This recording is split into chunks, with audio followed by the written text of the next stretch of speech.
Mario Rivadulla presenta Teledebate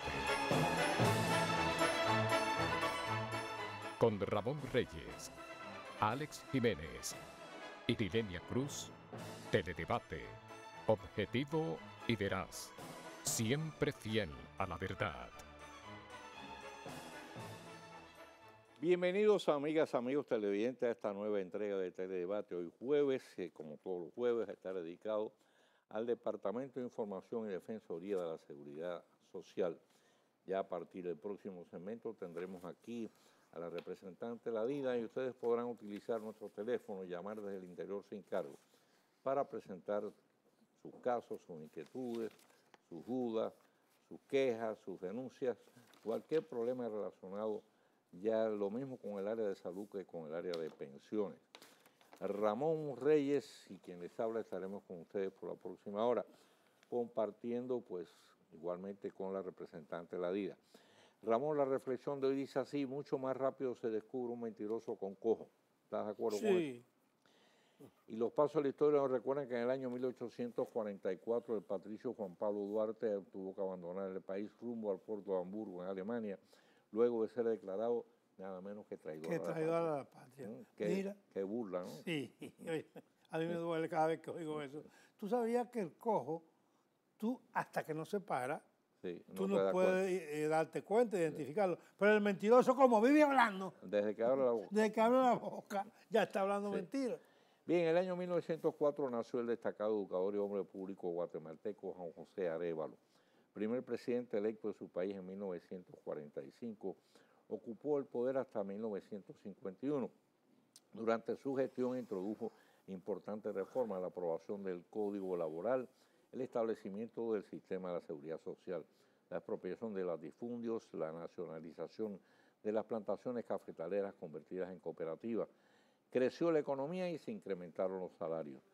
Exiliado en 1963 a consecuencia de un golpe de Estado militar, regresó a su país 7 años más tarde, falleciendo en 1990 a la edad de 86 años. Figuró junto al costarricense José Figueres, el venezolano Rómulo Betancourt y el cubano Carlos Frío Carras en el grupo de mandatarios democráticos y progresistas de la época. Y faltó Luis Muñoz Marín, que era... Y Luis Muñoz Marín, correcto, tiene razón, el puertorriqueño. En 1907 se creó la provincia de San Pedro de Macorís y en 1997, mediante decreto presidencial, se estableció la Autoridad Metropolitana del Transporte. Funcionó muy bien en sus primeros tiempos cuando estaba dirigido por Hans de Hermann, pero desde que este renunció, y bueno, eso se ha ido decayendo cada vez más. No, mejor no tocar esa tecla. Yo creo que sí. Bien, pues el Ministerio de Educación dispuso la revisión total de todos los textos escolares. Ya de antes el ministro Carlos Amarante Barea había adelantado que para ello se auxiliarían de la Academia de la Lengua, tanto como de la Academia de la Historia y seguramente también de la de Ciencia. De esta forma se podrá garantizar la mayor fidelidad de los textos. Por cierto, en relación a un texto que ha estado aparentemente brindándose en algunas escuelas, que dice que es editado por Profamilia en data del año 1996. 82. Digo, 82. 82. Lo que pasa es que no ha habido ningún texto de ninguna parte con relación a la educación sexual. Sí, pero, y algunos profesores... Sí, pero yo estuve oyendo hoy una entrevista de radio donde decía que el texto que está impreso figura en el año 2006, cuando lo imprimieron. Ahora, el vocero del Ministerio de Educación dijo que la educación no tiene nada que ver absolutamente con ese texto, que ellos no han aprobado nada, ni han acogido nada. Es que, óyeme, hace 2 años se aprobó el Pacto por la Educación, donde confluyeron todos los sectores, y se aprobó la educación sexual. Todas las demás cosas se han ido implementando y esta hicieron así y la tiraron en un zafacón. Pero no este texto aparentemente, este texto según... Es que ese texto no es un texto oficial, por Dios. Eso es lo que está aclarando, que no es un texto oficial, que no es acogido por educación, que educación no tiene nada que ver con la que no ha estado distribuyendo nada. Lo que pasa es que hay sectores de la sociedad, de la iglesia fundamentalmente, que esas cosas le sacan roncha. No, pero yo estuve escuchando hoy alguna alguien estaba en el programa de Consuelo Despradel y estaba leyendo partes de ese texto y realmente ahí hay cosas que no proceden. Te lo voy a traer el texto. No, yo te digo lo que él estuvo leyendo. Las cosas que él estuvo leyendo a mí me parece que no son procedentes, honestamente. Está bien. Pero bueno. Oye, quédate ahí mismo, no son procedentes. ¿Qué hace un texto que está en vigencia desde 1982 y hoy es cuando nos damos cuenta que no es procedente? Por Dios. Pero se estaba repartiendo en las escuelas. No se estaba dando. Es que nunca se ha dado en las Pues eso escuelas. es lo que están hablando ahora. A ellos no les interesa si el texto era del 82 o del siglo pasado. Pero que tampoco ahora se está dando. Pero dice que en algunas escuelas se estaba dando y eso es lo que ha provocado precisamente esa reacción. Pero bueno, ya eso es un tema que podemos discutirlo más adelante con más amplitud. Mira, Ramón, bueno, una cosa importante que se me iba a quedar. El cuñado o un cuñado precisamente del ministro de Educación fue secuestrado cuando iba a entrar en su casa, eso fue en Moca. Hoy. La policía lo pudo rescatar en un intercambio de disparos, donde afortunadamente lo rescataron ileso. Lo habían secuestrado 4 individuos que lo montaron en su jipeta y eso fue a tiro limpio. Uno de los raptores está detenido y fue herido de un balazo. Pero rescataron al cuñado del ministro de Educación y desde aquí pues le enviamos nuestra solidaridad al amigo Carlos Amapalante. Es que la delincuencia ya no ve ni rango, ni clase social, ni clase política, ni clase económica. Aparentemente no tenía nada que ver en sí directamente con Carlos Amarante Barrios. O sea, él descarta que tuviera algo que ver con él. Sencillamente le tocó a él como podía haber tocado a cualquier otra persona. Bueno, mira, si alguien, esto lo estábamos comentando fuera de campo, pero mire, si alguien ha sido fiel, leal al expresidente Hipólito Mejía, sobre todo cuando salió del poder, estaba en el piso la simpatía de él, ¿no? Nadie quería saber a Hipólito Mejía. Ese ha sido Héctor Guzmán. Entonces, a mí me extrañó mucho el hecho. En primer lugar, ayer salieron unas declaraciones de Héctor Guzmán, donde dice que él abandonaba la campaña de Luis Abinader porque le habían hecho un compromiso con él y no se lo había cumplido. Entonces, hoy salen unas declaraciones de Hipólito donde le quita la fono bajo los pies a Héctor Guzmán. Dice que no, que ese compromiso no existe. Que él debió pelearlo privadamente. Exacto. Esto es lo que estamos comentando con Ramón, que tratándose de una persona como Héctor, que ha sido tan leal, tan fiel, porque era el vocero, ha sido el vocero de Hipólito. Ha sido desde siempre. Desde siempre. Oye, me parece que por consideración debió haberse manejado ese asunto en privado. Con más delicadeza. Y no. Pero mire, amigo. Exacto. Tratándose de mi querido amigo Hipólito Mejía, sí. Uno no puede esperar reacciones. Son las reacciones más disímiles, las que tú menos esperas.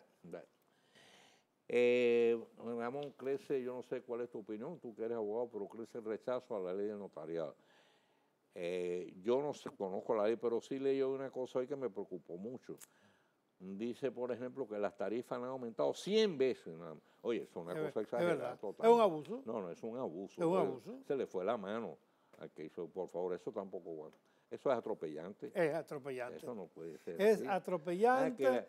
Que las tarifas anteriores vigentes eran muy bajas. Bueno, también vamos a reajustarlas, pero no en ese nivel. Es verdad que las tarifas anteriores eran muy bajas, pero lo que se ha hecho es un abuso. Totalmente. Y eso tiene padrinazgo de legisladores, que son abogados, notarios, claro. Y del consultor jurídico del Poder Ejecutivo, que es notario, fue dirigente y fue fundador de la nueva versión de Bueno, el Procurador General de la República ha dicho que también va a intervenir en ese caso, que eso no... Sí. Y el presidente Pero yo no sé cómo Suprema, el amigo César Pina Toribio no le advirtió al presidente. Bueno, lo que pasa es que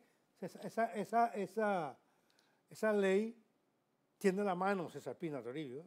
No sé, yo te lo estoy diciendo. Yo, Ramón Reyes, con mucha responsabilidad te digo, tiene la mano de César Pina Toribio. Y César que me desmienta. Doctor Pina, con amigos como este no le hace falta enemigo. Porque además la ley Óyeme, Bueno. la ley no es mala ni es buena. La ley lo que es abusiva en cuanto a los honorarios de los notarios. Y tengo muchos notarios, amigos míos, que me sirven y en muchas ocasiones me sirven hasta sin honorarios. Se le ha ido la mano. Se le fue la mano. Sí, mire, ahí el presidente de Colombia, Juan Manuel Santos, se cansó de soportar acusaciones falsas, desplantes machistas e insolencia. Tú vas a hablar de mi amigo. Del señor Nicolás Maduro, amigo del señor Reyes.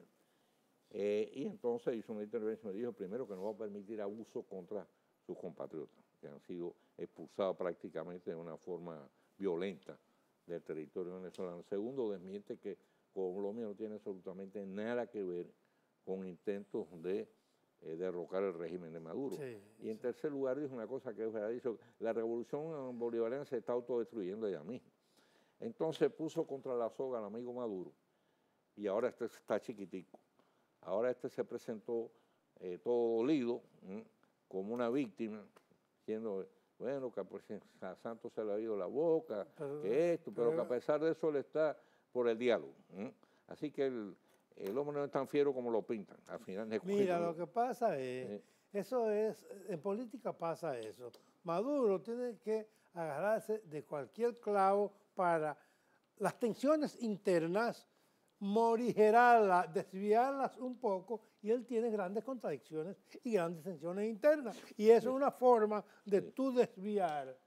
Oye, el problema de Venezuela es tan crítico internamente que no tiene manera de desviar nada. Míralo ahí, ya está. Tú sabes lo que es un país como ese, riquísimo, en las condiciones que está, que la gente esté haciendo cola para conseguir las cosas más elementales.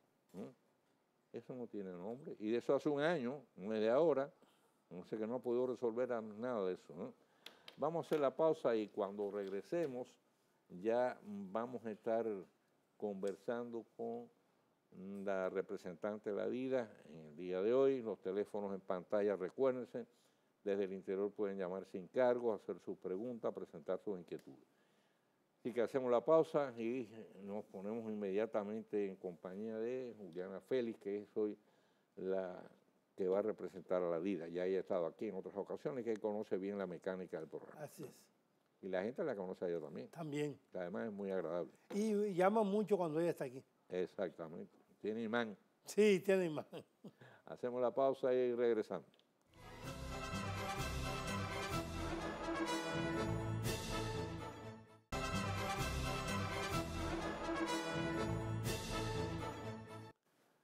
Bien, pues como habíamos señalado anteriormente, ya tenemos con nosotros aquí a Juliana Félix. Ella estaba aquí en otras ocasiones, como observó Ramón, cuando ella viene llama mucha gente. Entonces, ¿tú tienes algún imán especial? Un imán o ella le dice, mira, llama. Yo creo que ella tiene esa cosa, ese valor tan especial que se llama carisma. Que nadie puede explicar nunca. Le dicen de que aura. Bien, los teléfonos ya están en pantalla, ya Mario. Los teléfonos están ahí en pantalla, así que los amigos televidentes pueden llamar cuando lo estimen conveniente para presentar sus casos.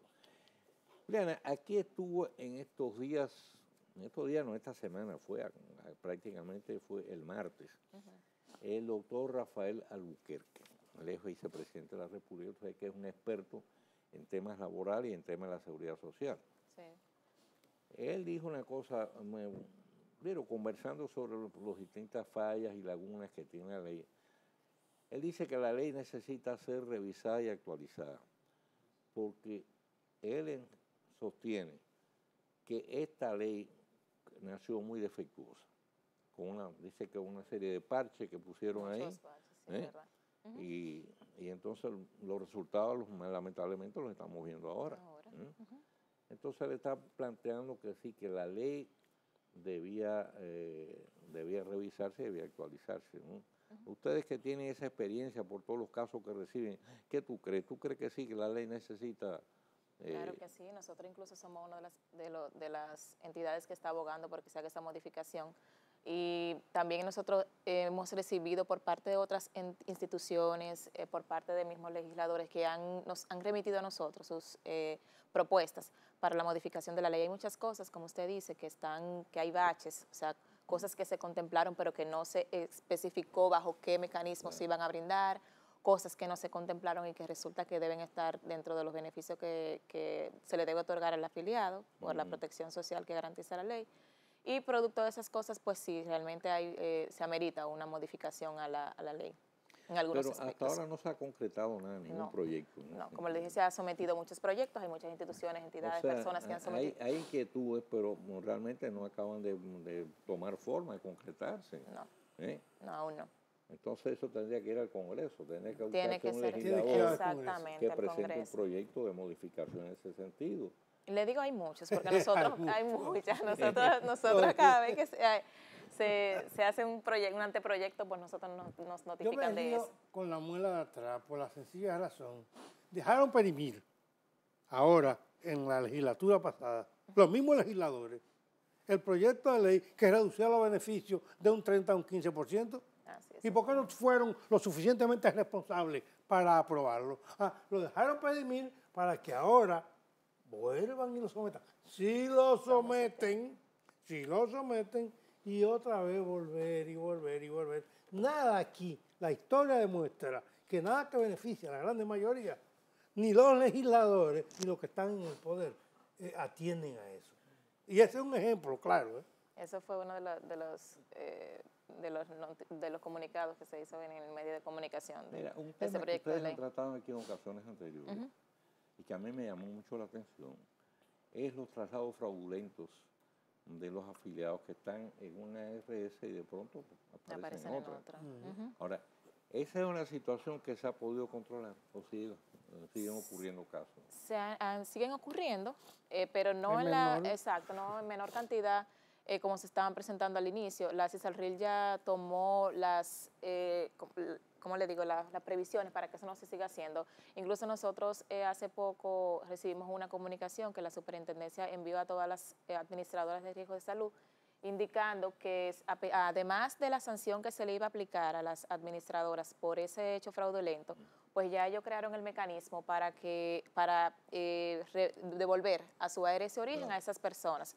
O sea, anteriormente lo que se hacía era, se recibía un caso, la CISARRIL lo evaluaba, pues se iba a verificar la firma, si se hizo realmente bajo una irregularidad. En ese proceso de investigación al afiliado le daba cumplía las 12 cotizaciones y resulta que el afiliado pues ya, en esos 12 años, pues, en esos 12 meses se quedaba ahí en la nueva, recibiendo esa ARS que no era de su elección. Entonces ya ellos emitieron una normativa donde se especifica, o un comunicado fue realmente, donde se especifica que ya esas personas se creó el mecanismo para reversarlos, inclusive reversar el dinero que recibió esa ARS por ese afiliado, que no estaba ese proceso. Sí. Bueno, todo está en que se cumpla. Sí, que tenemos una llamada. Buenas noches, adelante. Buenas noches, adelante. Se cayó. ¿Aló? Buenas noches. Le estamos escuchando. Yo quiero hacerle una pregunta a la joven. Eso es que yo tengo una hija que ella fue al médico, ella tiene su seguro médico. Okay. Entonces, cuando ella fue, le dijeron que ya no estaba funcionando y se lo tumbaron. No sé qué pasa con eso. ¿Pero ella trabaja, su hija? No, ella todavía nunca ha trabajado. ¿Tenía cuál? ¿El subsidiado? El subsidiado. Entonces, ella no cubrió unas vacaciones o, no sé, empezó a trabajar en alguna institución la haya introducido en una nómina, ¿no sabe? No me doy cuenta, ¿y dónde por lo menos haya que ir a solucionar eso? Le recomiendo que nos visite a nosotros. Nosotros estamos en la avenida Tiradentes, en la Torre de la Seguridad Social. O puede llamarnos también al 472-1900 en la opción 7. Ahí se le va a verificar bajo qué condición fue que fue excluida. ¿Dónde vive usted, señora? ¿Dónde vive usted? Sí, vive aquí en Santo Domingo. Sí. En Santo Domingo. Perfecto. Mira, pues, mamita, en vez de buscar el nombre de la Torre de la Seguridad Social, el número 33, al frente de un edificio grande que tiene 26 pisos. Así usted lo consigue más fácil. Eso está a media cuadra de Plaza Naco. Exactamente, entre Fantino Falco y Gustavo Mejía Ricard, exactamente. El de la esquina, yo hice este ejercicio, el de la esquina, le pregunté, oye, ¿cuál es la Torre de la Seguridad Social? No, y me nadie dijo, no sé. Bueno, aquí hay gente que tú le preguntas dónde vive. No, pero ya tenemos otra llamada. Buenas noches. Adelante. Buenas. Sí, buenas. Sí. Buenas. Yo estoy llamando para hacer una pregunta a la doctora, es con relación a mi papá, con relación a que mi papá es pensionado por ARS Siembra, y ayer le dijeron que cuando cumplía los 60 años, automáticamente le quitaban la pensión. Yo quiero saber hasta dónde es cierto. Bueno, anteriormente sí existía una norma que establecía que el pago de las pensiones por discapacidad se otorgaba hasta los 60 años. Ya en el mes de abril específicamente el Consejo Nacional de la Seguridad Social emitió una resolución donde modificó y amplió el plazo.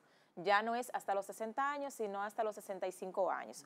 O sea que si se le vencía a su padre a esa edad, ya no deben estar preocupados porque se le va a extender hasta los 65 años de edad. Por discapacidad. Por discapacidad, exactamente. ¿Y cuáles son las pensiones por discapacidad? Son aquellas que se otorgan a los afiliados que tienen alguna condición de salud que no le permita seguir laborando. Bien, que le reduzca su capacidad productiva por lo menos un 50%.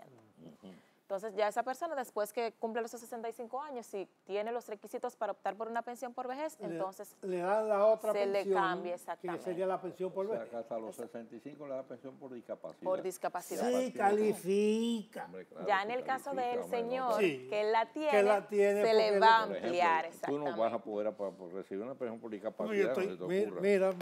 Bueno, sí.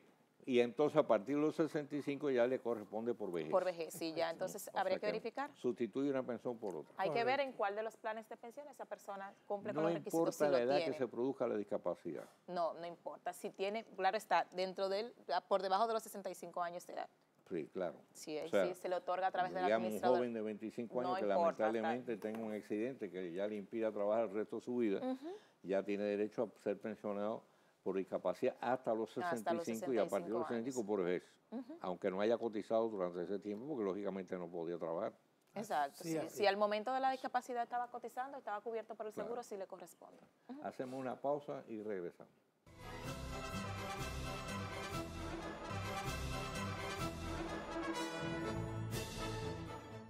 Bien, pues seguimos con Juliana Félix y los teléfonos en pantalla. Que los amigos televidentes puedan llamar de la Integró, pueden hacerlo sin cargo ninguno. Y entonces presentar pues, todas sus inquietudes, sus problemas, sus quejas, sus dudas, sus denuncias, porque hay muchas denuncias de la Seguridad Social. Ustedes reciben muchas denuncias con frecuencia, ¿no? Muchas, a diario. La sala se abarrota ya todos los días de afiliados. Eso es denuncia. La mayoría de las denuncias, ¿de qué tipo son? Buscando información de todo, y ya ahora mismo hay pensión, salud, obviamente es lo más, por el asunto de la no cobertura de algunos medicamentos y eso. Pero se reciben a diario reclamaciones de todo, pensiones, denegación de pensiones, accidentes de trabajo, o sea, denegaciones de parte de la administradora de riesgos laborales. También van personas a orientarse, o sea, personas que quieren conocer cuáles son los beneficios, que le garantiza el sistema, o sea, todo. Pero todos los días tenemos allá una cantidad tanto de personas que acuden allá a solicitar información como las que nos llaman también. Hay mucho desconocimiento de muchos afiliados, ¿verdad? Todavía, a pesar de que se ha hecho y que la DIDA ha enfatizado mucho en hacer campañas y eso, todavía hay muchas personas, lamentablemente, que desconocen de los beneficios que garantiza el sistema. Cuando estuvo aquí el doctor Albuquerque el martes, dijo que ya la cobertura de la Seguridad Social está en un 62%. Esa es la... Creo que hay 3 millones tanto del subsidiado como del contributivo. Un total de 6 millones y algo de afiliados 6 millones cubiertos. de afiliados. Sí, entre subsidiado y contributivo. Bueno. Digo, está por debajo de la meta que se había hablado. Claro. Dijeron que en 10 años iba a tener una cobertura total. Del 100%. Sí, ahora, pero imagínate. Yo en los otros días, leyendo nuevamente la ley, esa figura que es un aborto, un engendro, del contributivo subsidiado. Estaba buscando otras legislaciones. No aparecen otras legislaciones de seguridad social en el mundo. Es un invento dominicano. Sí. Pues es un país muy especial. Bueno, sí. Contributivo subsidiado. Si tú estás en capacidad de pagar un seguro, ¿para qué el Estado te va a subsidiar otra parte? Claro, es un absurdo. El Estado tiene la obligación de pagarle y subsidiarle que no medicina y salud, atención médica, al que no puede pagar. Claro. Pero si tú puedes pagar, y de hecho, estás pagando un contributivo. Por Dios, entonces, ¿y ese subsidiado de dónde sale? Bueno, el problema es que, fíjate, pues, tú tienes una cantidad de profesionales, ¿verdad? Entonces, ¿cómo tú estableces cuáles son los ingresos profesionales que están por su cuenta? Ahí es donde viene uno de los problemas, porque imagínate, no se lleva contabilidad de eso. Con un tope, un tope, escalas, con escalas.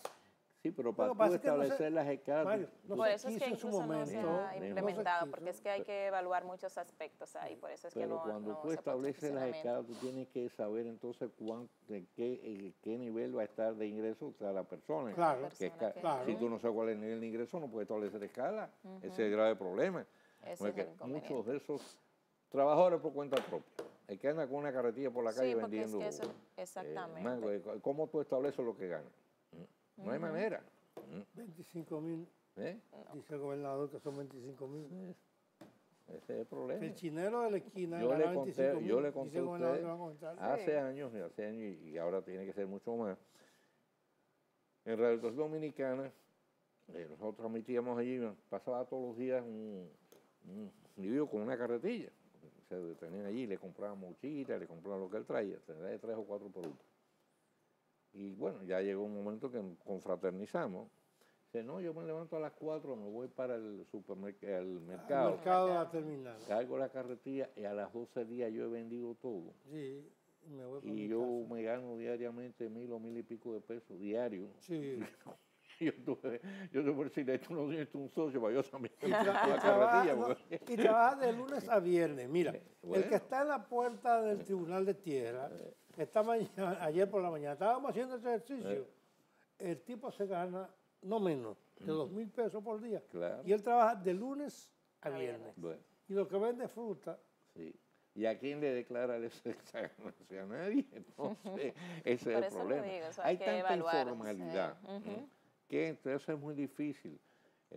Se ha hablado muchas veces del problema de incorporar al sector informal, pero ahí es donde viene el tranque. Es decir, tú tienes que establecer algún tipo de mecanismo que te permita, en ese caso, establecer el nivel de ingreso, porque hay mucha gente, como tú dices, bueno, te encuentras ese individuo que gana 1.000 o 2.000 pesos diarios, y entonces lo vas a subsidiar. Es que te estoy hablando que debe eliminarse la parte esa del subsidiado. No hay una entidad que se llama AMUSOL. Sí.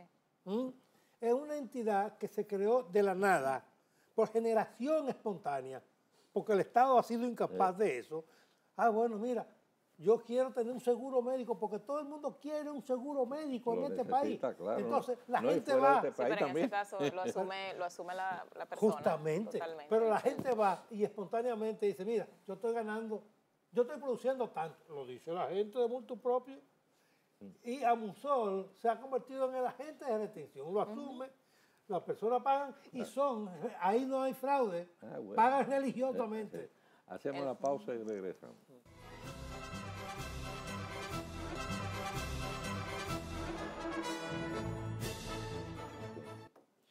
Don Mario, estamos llegando. Bien, no, a mí no me toca. Seguimos ahí con los teléfonos en pantalla. Juliana está con nosotros.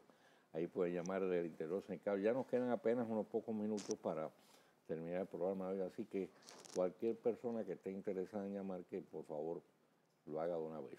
Sí, el doctor Morales quedó llamar, parece que no ha podido conseguir el teléfono, porque él me dio la pregunta para que se le hiciera a Juliana. No, lo de... Pero básicamente era lo que le decía fuera de cámara. Esa persona puede solicitar su pensión. O sea, estamos hablando de una persona que está ahora mismo activa en una institución pública, quiere pensionarse y quiere saber si lo pueden cancelar.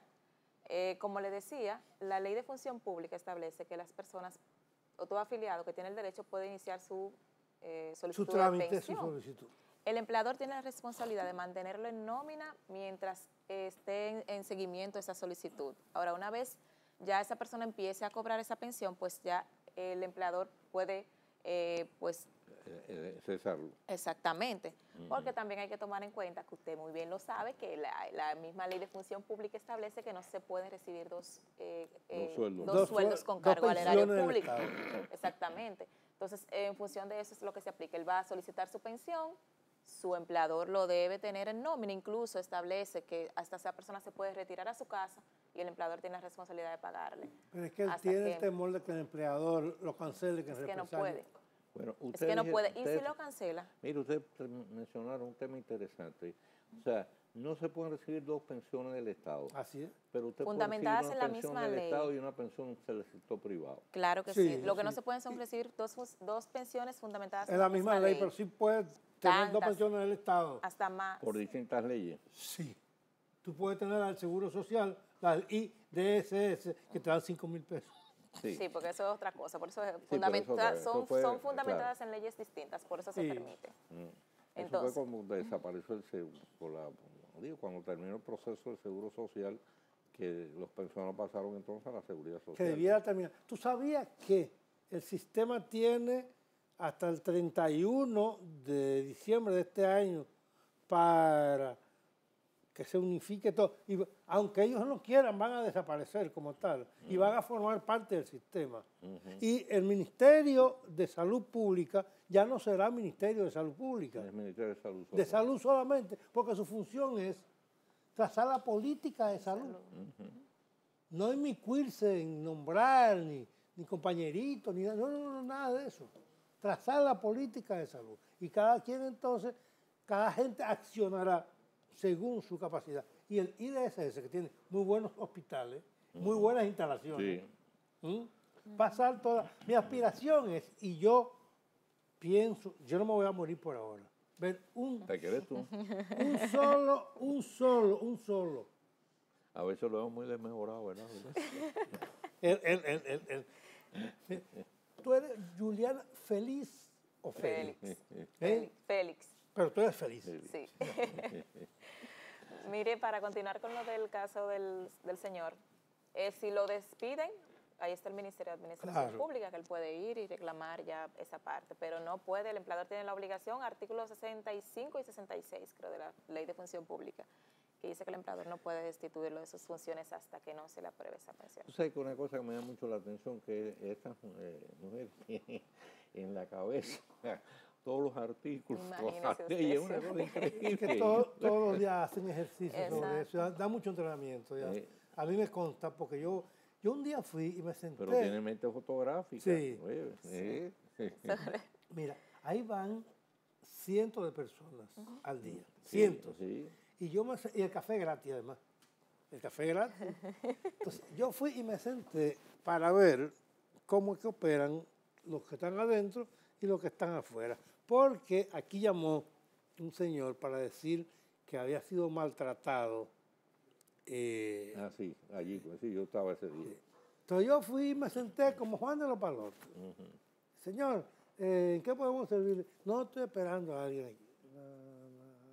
El que me conocía me saludaba. ¿Y qué tú haces aquí, Reyes? No estoy esperando a alguien. Y me pasé como 2 horas mirando todo el esquema de funcionamiento con las personas. Porque a mí me dolió mucho. Porque ahí los que van, todo el que va ahí, Mario, pasa de 50 años. Sí. Entonces son personas, y a mí hasta me duele. ¿Sabes lo que pasa? Que a veces también hay personas que van y como si no encuentran solución inmediata, eso le iba a decir. se molestan. La mayoría de las personas que sale con esa impresión es porque no escuchó lo que quería escuchar. Sí. Y lamentablemente nosotros pues queremos, y nuestra misión es Aquí orientar y queremos ayudar a todo el mundo, pero hay que cosas la vida no resuelve nada. Sí. Que la vida es un centro de información y en este caso de defensoría. Así es. Pero no tiene facultades ejecutivas. Para decidir, no, nosotros no. Ojalá nosotros se resolvieran todos los casos. Un abogado le representa a usted en los tribunales, pero él no es el que dicta el fallo. El que dicta el fallo es el juez. Así mismo es. Entonces ellos son los abogados de los afiliados en ese sentido. Sí, así es. Sí. Son los abogados de los afiliados. El juez nos representan a nosotros. De la Seguridad Social en este caso. Pero han resuelto muchos problemas. Claro, eso le iba a decir. A mí me consta. No tenemos poder de decisión, pero gracias a nosotros se han resuelto muchos casos. Hay muchos afiliados que han recibido los beneficios por la defensoría que se ha hecho allá. Pero además, En representación de ellos. ustedes. Sí, exactamente. Y nosotros... En eso le iba a decir con relación, perdón, a lo de los artículos, que lo que pasa es que uno tiene que estar a diario buscando los fundamentos para la defensa de ese afiliado. Y claro que los artículos se le tienen que quedar ahí, uno grabárselos de memoria, si a diario uno está en eso. Juliana, gracias por haber estado con nosotros. Ojalá venga pronto otra vez. Un placer siempre Es un estar placer aquí. estar contigo aquí siempre y conversar contigo.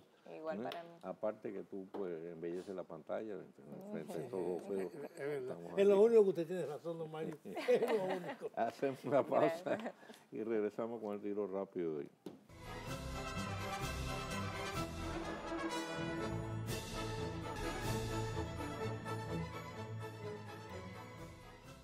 Hace poco más de un año, las autoridades descubrieron e incautaron una enorme cantidad de medicamentos ilegales en unos almacenes propiedad de José del Carmen Cruz.